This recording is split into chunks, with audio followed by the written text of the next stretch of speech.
Greetings and welcome to the Animal Wellness Podcast, the official podcast of Animal Wellness Action. Hi, I'm your host, Joseph Grove. On this show, we talk about animals from the perspective of people who care about them and have the ability to improve their lives by influencing culture and supporting laws and regulations accordingly. To stay up to date with all of our news and information, subscribe to this podcast, receive our absolutely free newsletters and more, please do visit animalwellnessaction.org.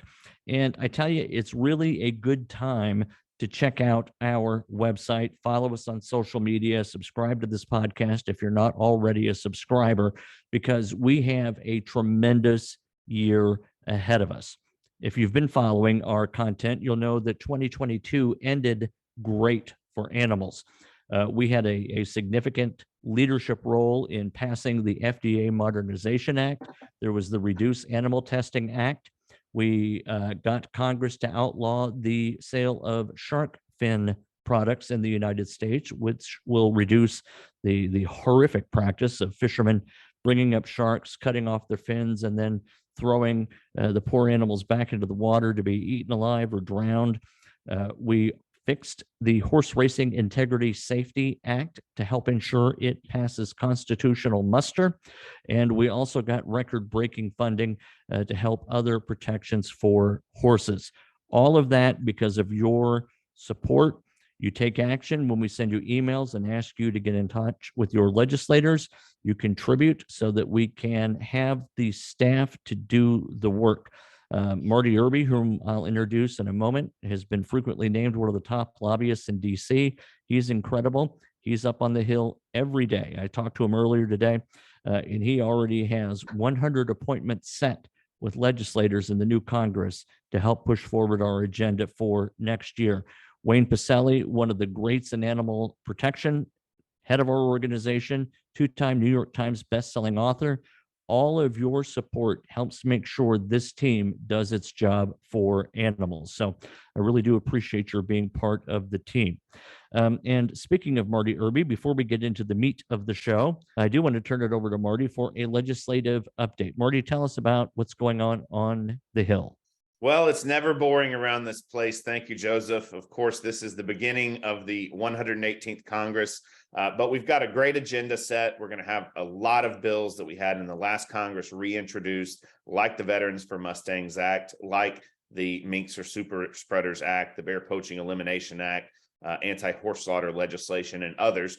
We're still riding high on the 5 wins that we got done just in the past 2 or 3 weeks that were signed into law, which are the Big Cat Public Safety Act, the Shark Fin Sales Elimination Act, a fix to the Horse Racing Integrity and Safety Act of 2020, and 2 animal testing bills, including the FDA Modernization Act, led by Senator Rand Paul, that eliminated a 1938 Depression-era mandate requiring animal testing for all new drugs. So that is no longer a federal mandate. It's the law of the land that you don't have to do it. Companies can still do that, but it should not only save millions of animal lives, but cut the drug cost and time to market moving forward. So we've got a huge agenda coming forward. We are really excited because typically in a divided Congress where we now have Republicans leading a House and Democrats leading a Senate, we get more done. That was the case in the last few Congresses before because people need to come together. It's a very, very tight margin, and our issue set resonates with them because it helps bring people together. So looking forward to a great 118th Congress and hope everybody will stick with us. Marty, thank you. I appreciate that. Good luck with everything you have going on up there. Well, we've got 2 great guests today, and we're going to be talking about a fascinating topic. It really is one that interests me, and if you care about animals, I think you will find this very intriguing as well. One of our guests, one of my coworkers, Julie Marshall, our National Communications Director, is with us. She has more than 30 years of experience in print journalism and was the opinion editor for the Boulder Daily Camera newspaper before joining us in May of last year. She also worked for a spell as a public information officer for Colorado's Division of Wildlife, and she is the author of Making Burros Fly, the Cleveland Amory story, animal rescue pioneer. So, Julie, we're glad you're with us. Anya Heister, PhD, joins us too. She is an independent researcher, writer, and lifelong animal rights activist. a co-founder of Footloose Montana, an organization working toward an end of trapping on public land in Montana. Anya is committed to social change for animals and publishes frequently on topics related to wild animal conservation, animal liberation, ethics, and policy. We'll be talking about Anya's new book today, Beyond the North American Model of Wildlife Conservation. Thank you both for being with us. I really do appreciate it. It's a good show to start the year. Thank you. Yeah, good. And Yeah, Anya, thanks for having me. And Yeah. hi, Julie. Hi, Joseph. We were made aware of this topic because Julie wrote a review of your book that was recently published in the Denver Post. So in the show notes, I'll include a link to Julie's review and then That was also a link. excellent review, by the way. If I just could jump in. Yeah, thank you so much, Julie. That was great. I'm glad you enjoyed it. That Yes, means a I lot. did. Thanks.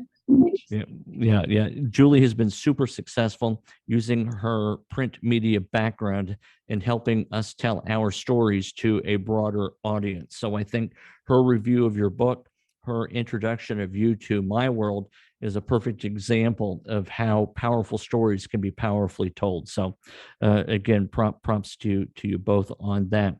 So Anya, let's just start right off. I mentioned before we got into the show that, our listeners are certainly above the 101 level, but, a lot of us may not be as expert as you and Julie are in some of these issues. Tell us what a conservation model is first, and then we can get into what makes the North American version different and perhaps egregiously so compared to others. The North American model is a lethal approach to wildlife conservation. And it has as its cornerstone hunting and trapping. So that's why it is a lethal, it's considered a lethal approach to wildlife conservation. As you can imagine, that model then has very detrimental, horrific consequences for wild animals.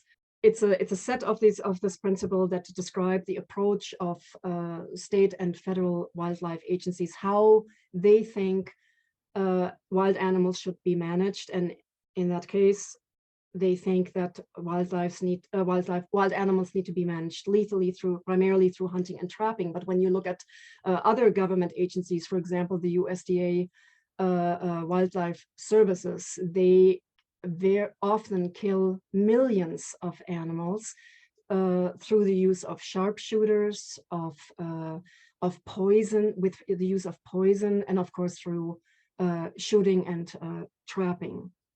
So Anya, let me stop you there just for 1 second, because I want to make sure I stay with you. Right. So I think my original question gets to a bit of what you're describing, right? So we call this conservation. So ostensibly, then, whatever model or loosely defined paradigm might be at play has as its goal conservation. But as I've heard you begin to describe it, it almost seems like a model of elimination, right? I mean, what is the benefit to conservation of the hunting, the trapping, the poisoning that you described? I mean, I would argue that in reality there is none, but what's the allegation of the benefit? Well, I was going to say next that this model has been historically created by sportsmen. So the roots of those tenets, as Julie said in her excellent review, go back 150 years. In 1897, Theodore Roosevelt, who everyone knows as the President of the United States between 1901 and 1909, led a movement of sport hunters, where sport hunters, mostly wealthy and very influential men, mobilized against market hunters. The market hunters at that time, you and your listeners are probably familiar with the greatest massacre that occurred on the North American continent in the 1800s and 1900s, where millions, tens of millions of animals were being slaughtered. If you think about bison, 60 to 80 million, bison were killed for frivolous reasons and reduced down to 100, I think 1,000 individuals. And in addition, trappers killed tens of millions of beavers. So that did not sit well with the wealthy sport hunters who wanted to kill and shoot animals for their recreation. So sometimes they would ride out or drive out to certain areas and would not find any animals to kill because the market hunters had gotten to them first. So the sports hunters, under the leadership of Theodore Roosevelt, mobilized against the market hunters, and basically through a series of actions, legal actions, and policy developments, and so forth, and laws, of course, they replaced market hunting with sport hunting.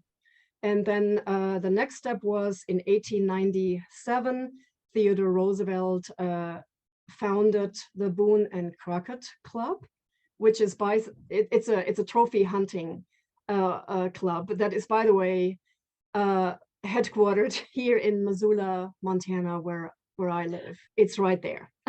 And then the Boone and Crockett Club developed policies, put laws into place, and created state wildlife agencies in order for the agencies to manage these wild animals for them.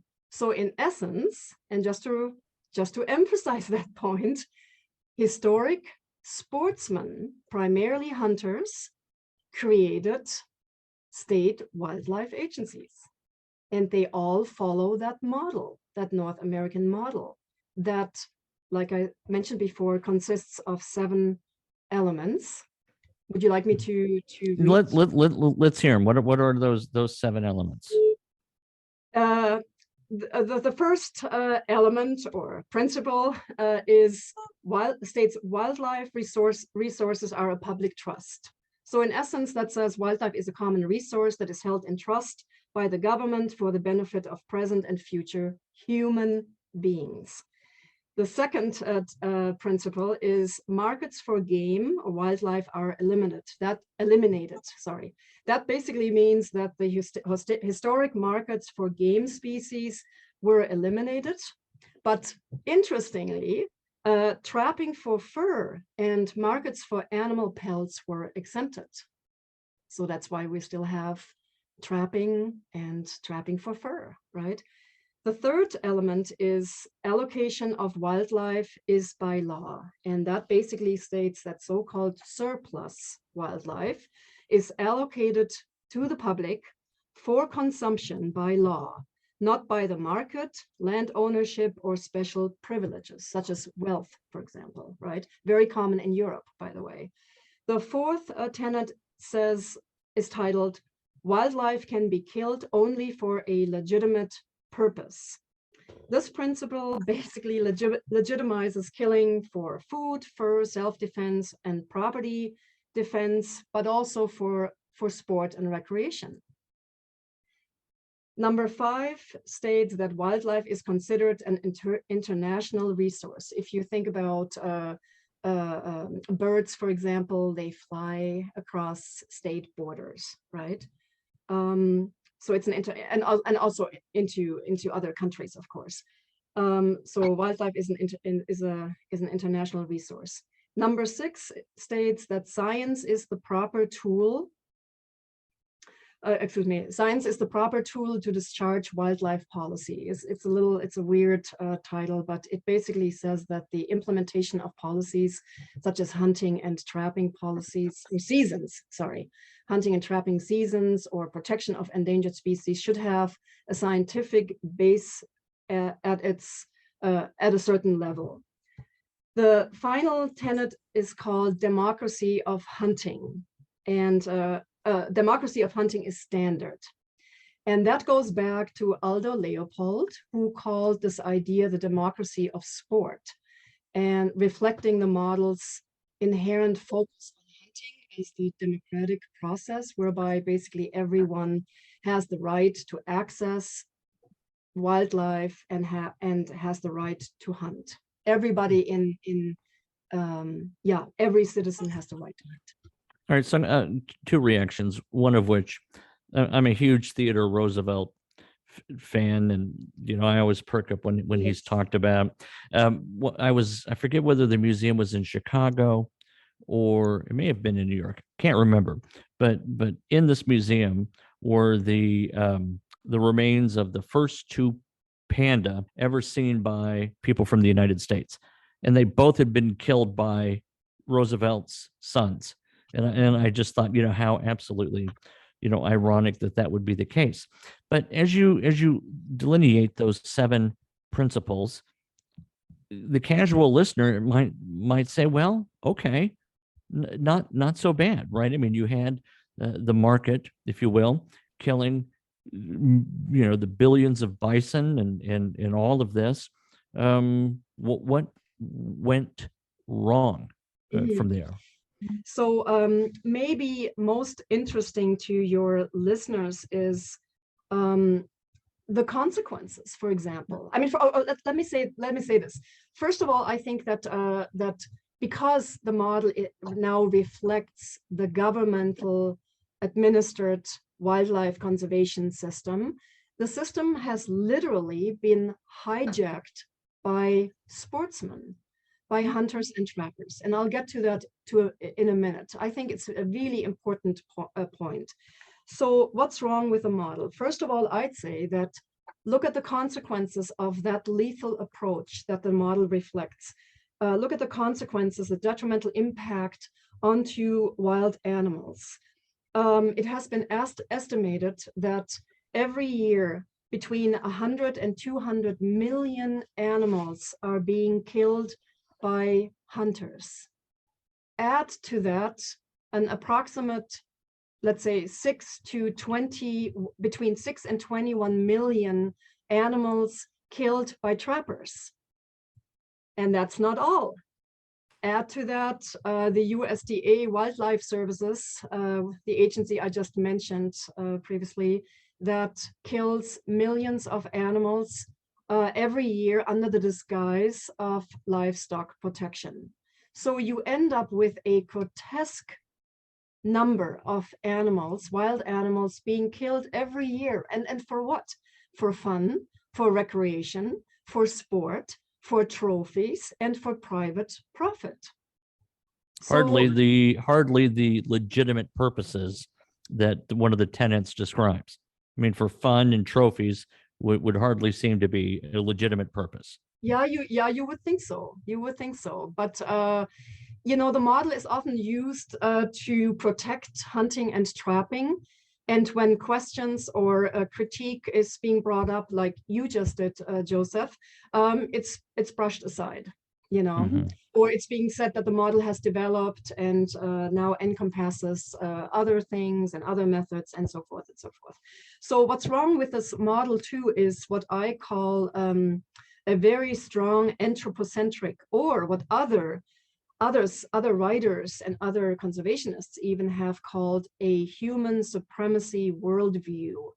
Anthropocentric means that someone finds value in humans, but not in other living forms. Julie, what did you learn when reading this book that you didn't know before? You've been a wildlife reporter and you've written books about wildlife. What did you learn when reviewing this book?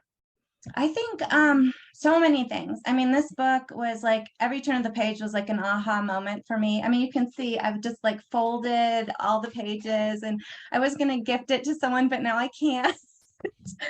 But your book is so many things. It's a richer, fuller history of our wildlife legacy.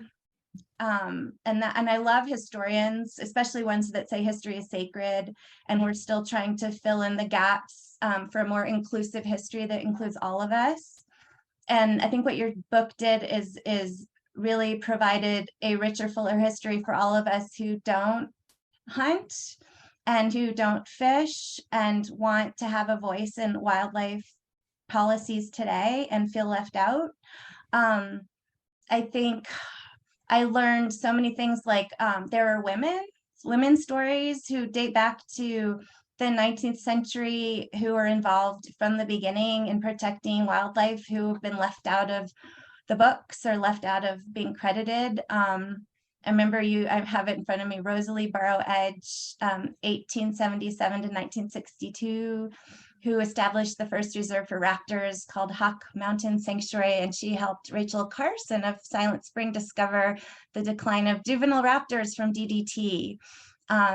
You know, we often, in the hunt, hook and bullet community, there's rarely any talk of animal wellness and environmentalists who have contributed to wildlife and our heritage today and protections, like help me remember, the Migratory Treaty. The Endangered Species Act. The Endangered Species Act, yes. You know, none of which were spearheaded by so-called sportsmen, hunters and trappers. That was the public, the non-hunting, the non-trapping, the non-fishing public. Yes, like and I learned, let's see, I wanted to say, I feel like you're brave, because you are opening up a window for a lot of us to learn more and to challenge established orthodoxies with knowledge. And I wanted to ask you if some of the feedback you've gotten has been, I'm sure you've gotten a lot of positive feedback, but has there been some negative and even maybe scary feedback? Good question, Julie. That's a very good question, Julie. Thank you. And I remember, you know, Joseph, you mentioned that I'm a co-founder of Footloose Montana. For some reason, an article from 2012, I think it was, just recently resurfaced, and it talked about how we had received a death threat after I had published and shared online a photo of a trapper who had caught a wolf, and then people shot at the wolf in the trap. It was a horrific event. And so sure enough, you know, in the following days, we got a death threat.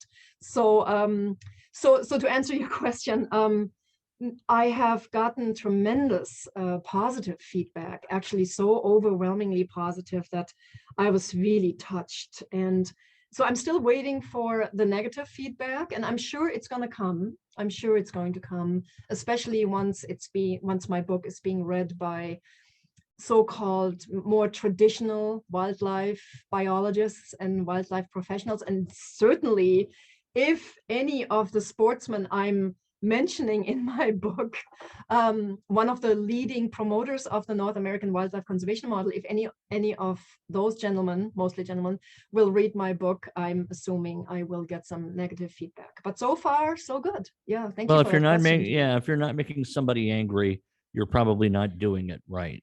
Right. Yeah. So Right. you know, I was at a Christmas event not long ago and happened to mention, you know, what I do, and she boasted a bit about how her boyfriend is a hunter, and we got into a discussion a little bit, and she made a remark that I've had other people make to me before, and that is, well, God gave us these animals to, you know, to use as we see fit. It seems to me people exploit kind of the Western religion traditions that objectify animals and deem them as a gift to mankind to do with it what we will. Do you see that as one of the threads weaving this dark tapestry of our animal treatment? Yes, oh, absolutely. And it goes well beyond the North American model of wildlife conservation conservation. The sad part here is related to the model. Again, it is something that the government is involved, right? I mean, it's a paradigm of human dominance, of human superiority, of anthropocentrism, or of human supremacy that is promoted by the government, by state and federal wildlife-related government agencies, and that is catastrophic in my view. You know, because agencies are often looked at as authorities, and a lot of people refer in their thinking and believing and their actions to either government agencies or religions, right? Yes. And we're taught from a very early age on that don't worry about your piece of meat, you know, don't worry about that animal that meat, that piece of meat came from. It's just an animal. It's just a pig. It's just a cow, you know?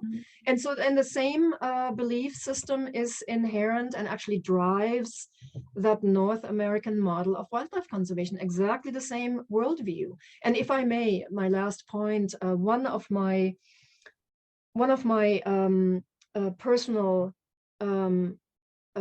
goals with this book was to make a connection for people between that anthropocentric worldview that drives the model of conservation through hunting and trapping, and then also making the connection to the same mindset that drives all the crises that we're in these days, you know, climate change, a human population that is certainly out of control, right? And the global species, animal and plant extinctions. Yeah. So even the, yeah, well, right. Oh, and even, you know, what we saw with Corona, right? And other diseases that emerge when we violate the inner sanctum of nature.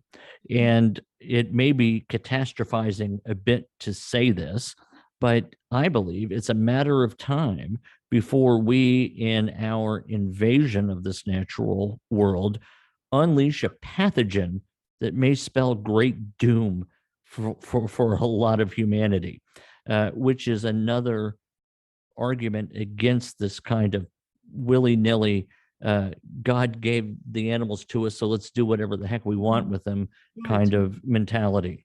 Let me go ahead. I fully agree with you, Joseph. And if I may also add, associated with that human supremacy or anthropocentric stance, comes a view that animals are not sentient. Animals don't feel anything. Animals don't think anything. They just move like machines. They move through the world like machines. We don't have to worry about them. So, but that's exactly the problem, that we think the value is only in the human species and in nothing else. If people want to relate to the situation, watch your dog.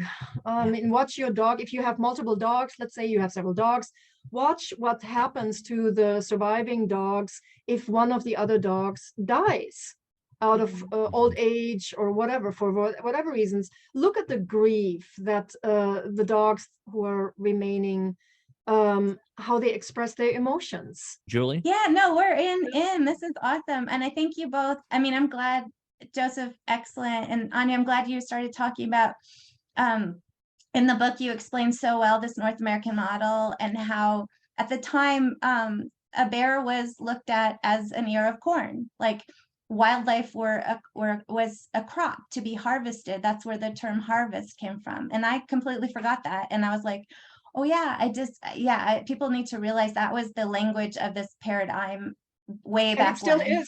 It still is. It goes back to Aldo Leopold, who first equated wild animals to a natural renewable resource and a crop to be harvested.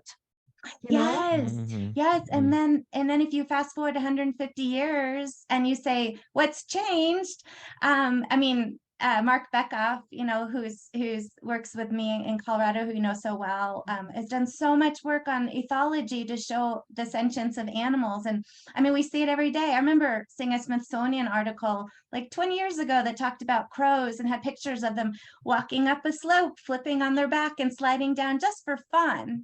Like, if that was so, you know, animals have especially predators. I've learned even from the best lion biologists, mountain lions, they have really distinct individual personalities. Well, you certainly are preaching to the choir. I doubt there, you know, I mean, you're absolutely right. But it is, how does one convince, you know, someone else of that sentience? We would certainly, you know, agree with that. But it is very difficult, particularly when you see the line of demarcation being whether one entity has been ensouled, if you will, and the other has not been ensouled. Yeah. So you're absolutely right. Anya, so this is another thing this woman with whom I had dinner, or was at a dinner with, said, and you can give me a good response here, because her thing was, you know, Joe, if we don't shoot the deer, they're going to run out in front of my car and I might get killed. You don't want me to die instead of a deer, do you? Help me present a cogent answer to that kind of argument. They're going to run everywhere. We're not going to be able to go into Walmart, you know, and buy our bananas because the deer are going to be chasing us out of the parking lot if we don't kill them. We got to shoot those deer. Yeah, that statement always gets my blood boiling as well. I mean, there are so many reasons why this view is just so, again, anthropocentric, right?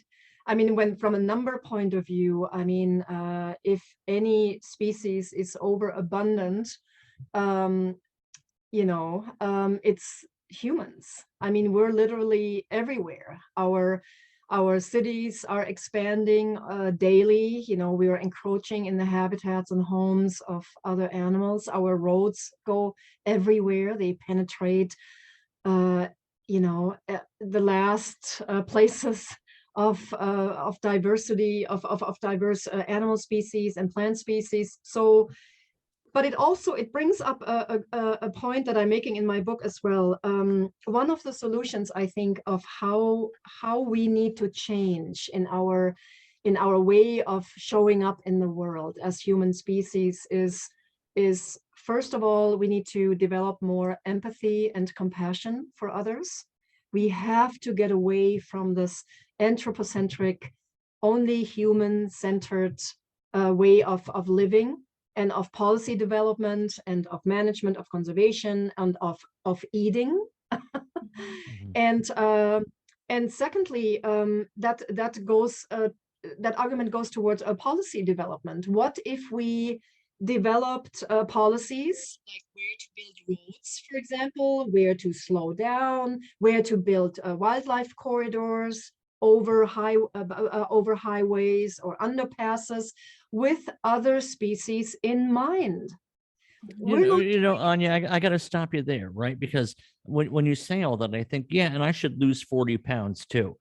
Neither's going to happen, right? How do we spread, convince, proselytize that empathy, right? I mean, we can't even come up with pay increases for teachers. How are we going to convince the American taxpayer to build the kind of overpasses we're seeing increasingly in other parts of the world that enable wildlife to cross unmolested? I mean, yes, that should happen, but how in the world do we make it happen?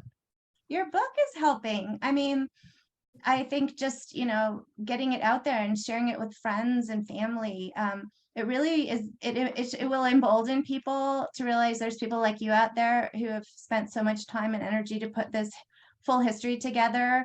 And the fact that you're bravely opening the door for us to question 150 years of wildlife management and what it means today, when everything has changed, like you mentioned, climate, biodiversity, really none of those issues are being addressed within game species. I mean, our agencies aren't even looking at the whole web of life and managing on like an ecosystem level. It's just the animals they want to hunt. And I think when people like me and other people out there read that, they just feel more aware and emboldened to get involved. And I think it might be just a matter of, because it's like you said, it's so, what's the word you use, Joseph? Ensouled, entrenched in our highest levels. I think maybe change there. We need change, people who are in running our wildlife agencies, change in politicians who support the NAM, more women of color. We need more wildlife watchers who get the bigger picture. And I'm not saying anti-hunters at all, you know, it's not so black and white, you know. I'm not anti-hunting, but I'm for, I guess if I want to use the NAM language, I'm for the best science. But guess what? Our independent academic scientists, our ethologists, they're all left out. It's like, and I should say this. And I should say this, Julie, because it's important, since this is the podcast of Animal Wellness Action. You know, it's important to say that we are not organizationally against hunting. Right. No, you said that, right? So you made the point that you're not against hunting. And I just want to tell our listeners that it's not our perspective to be anti-hunting either, right? But there is discriminate hunting. There is judicious hunting, perhaps at best. So, so Julie, sorry to interrupt that. yeah, Julie, you're absolutely right, and I couldn't agree more with you. I mean, I'm obviously completely against hunting and against trapping. Like Mark Bickhoff always says, killing is lazy. Mhm. So a change disrupting the current paradigm, it's going to take a lot. It's going to take a lot of voices. It's going to take a lot of members of the public who don't agree with killing animals or with other social justice movement issues. Yeah, and that's actually another issue. Animal rights, in my view, animal liberation has to become or should become part of the social justice movement. They cannot no longer be left out, and going back to another point that I'm making oftentimes with friends who not necessarily share my worldview. I point out that, look at this, we so often in public, on TV, on the news, and wherever, we talk about STEM and the importance of STEM, of science, of technology, of engineering, of math. And while I'm not disagreeing with this, it's all important. We hardly ever talk about how we should show up as human beings. We don't discuss a set of ethical, let's say, guidelines or rules, the golden rule, for example, how we as human beings should behave and show up and interact with other animals. We never talk about that. So that needs to come to the surface. And how it comes to the surface is by people speaking up. Yes. And voicing their opposition, disrupting the current paradigm of human supremacy, and put us on a different path of more inclusivity, where every individual matters. Not only a human being matters, but every other animal matters as well. The peaceful coexistence. Why we're not talking? Why doesn't CNN or Fox News? Why are we not talking about coexistence? Yeah. On the news, on TV. Well, so a lot has why, right? Is because nobody will listen to it. Nobody wants to hear it yet. And but people I'm thinking want their children to survive and thrive. And I'm talking about humans. So anyone who has children should pause and reflect on the current situation, what's going on. Look at climate change, look at species extinction, look at the out of control human population growth, and look at what we're doing to this planet, and then think about, well, do I really want my children to live in a world that is so devastated, that is so poor, so And the answer I would imagine is no. I want better for my children. So if you don't want to do it for the beaver and for the bobcats out there and for the coyotes and the wolves, do it for your children. Yes. Yeah, we need to have more content, like Blackfish and what that did for people's understanding of the plight of killer whales, orca in captivity. And even, this may sound silly, but look at the impact I think the death of Bambi's mother had in that film, and getting children to really see it. If there were a way to get children before they ossify in this Western mindset to understand and embrace and inculcate within themselves the empathy that Julie was talking about a minute ago, a lot of these problems would be self-solving, because the mindset would lead to the solutions that are necessary. We're going a little bit long, Anya, so I want to move quickly to ask you what's the alternative. You touched on that a little bit, the proselytizing of a more benevolent approach to the world and to its inhabitants. What else do you see as the preferable model? Thank you, Joseph, for this question. So throughout my book, I've argued that we must change the paradigm from exploitation and killing to protection and peaceful coexistence. Yeah. So that means that in essence, we must change our mindset. And most importantly, to me anyway, we have to increase our empathy and compassion for other animals. And that includes wild and domestic animals. An action that follows from such a change in being, for example, would be switching to a plant-based diet. I think that would have huge consequences, positive consequences for the planet, for other species, and for us as well. Related to conservation, I point out in my last chapter in my book that there is a very exciting new, it's not so new anymore, but a growing international movement called compassionate conservation. It was started by many individuals, including Mark Bekoff and many others. There is a Center for Compassionate Conservation in Sydney, Australia. So that's the main hotspot from where this movement is hopefully radiating and growing across the planet.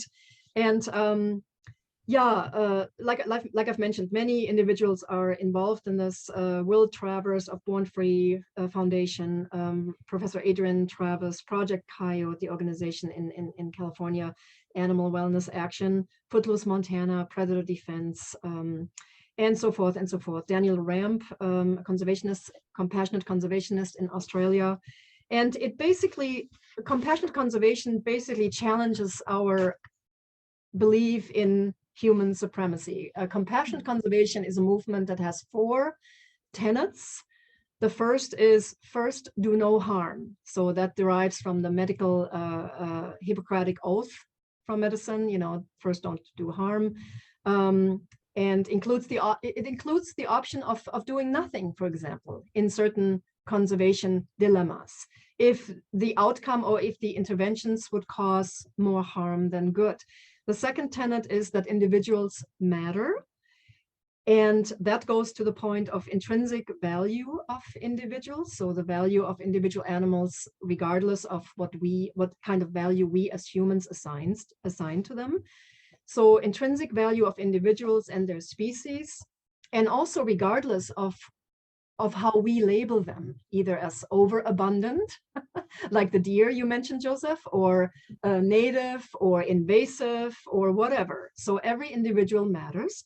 And the fourth tenet of compassionate conservation is peaceful coexistence. So the idea that we should first reflect on our own emotions and thoughts and practices instead of immediately engaging in practices of, let's say, aggression and violence. And so these tenets are a guide for our interactions with individual animals and wild animals. But I would say that this could also become a guide for our interactions and treatments of domestic animals. Yeah. You know? And one another, because if we can begin to see all creatures around us as having individual value, that may actually go back up the food chain, if you will, and help us have more compassion even for our fellow people. So, Yes. all right, Julie, I'm going to give you the last word in a moment, but I want to thank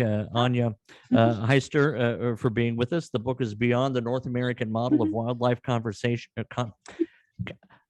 Daggone it, couldn't you chosen a different word, Anya? I know, I've 'Cause made a mistake many times before too. So now it's your turn. Yes, Beyond the North American Model of Wildlife Conservation, from lethal to compassionate conservation. And you use the word twice in one title, Anya. I That's know, very I just hard. couldn't come up with something better, to be Yeah, honest. all right. Well, very good. Well, no, it's a beautiful book. We'll have the link in the show notes. Julie, I owe you 3 minutes before I have to send you the pineapple pizza. What are your final thoughts and a final question for Oh my gosh. for Oh my Anya? gosh. You're on the hot seat. Okay. I would, in terms of animal sentience, I would love to hear one of your favorite stories, you know, like mine was the crow, just like that shows the personality, the playfulness in crows. I would love to hear one of your favorite stories or what something you learned that was really interesting about that we didn't know how animals, their personalities or how they think. I guess I was just writing down, you know, I'm constantly told within the agencies, you know, don't use the word values. You know, I was talking with a friend, like, yeah, like values is the enemy of the North American model. Like they feel like they are it. They are the science. And if you bring in values, that will that is just not okay. But if you look at the model, all of it is values. It's all right. based on right. their values at the time. So that's just kind of a crock of you know what, and so that's very frustrating to me. But I just want to thank you for your beautiful book. I think to me it opens a door and a window, and I think what it tells me is that we've evolved from 150 years ago. I'm gonna go home. I am home. I'm gonna go on Google and look at what other models we had 150 years ago that have evolved. And if they hadn't evolved, where we'd be. And I think critical thinking, what you're saying, is really the enemy of the North American model. And I think your book is really allowing people more knowledge to be critical thinkers and to be brave and to get involved in wildlife in their communities and to really find out what's going on and promote this. What's the word? It's mutualism versus dominion. What's the word, Joseph? Dominionism. Yes, there you go. Yeah. Yeah, I like Mutualism that a versus lot. dominionism. Yeah, I like that. And I've said this in other shows before, that dominion is probably the most weaponized and abused word we have when it comes to this topic and many others. Anya, have you had time to think of a favorite story or an anecdote that demonstrated to you anew the worthiness, the sentience of our animal companions? One story that, and now I forget the name of the conservationist, but he lives in Montana, and he has written a book about wolverines. And he told me once in person, actually, he told me the story of him being in the mountains somewhere in Montana, might have been Glacier National Park, and he saw tracks of wolverines, one bigger tracks and a set of smaller tracks side by side going up the mountain, and and so he later figured out that those were tracks of a wolverine father who had visited the den of his young. And then one of the young had decided to walk a little bit with her or his father. So they were hanging out together.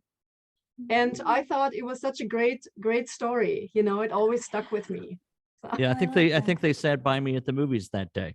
I think, he was a divorced Wolverine dad, had come by to pick up the kid, and they went to Chuck E. Cheese and then the movies. Exactly. A flippant response to a beautiful story. So Can thank I you say for that. one last thing really Julie, quick? you wouldn't be Julie if you didn't.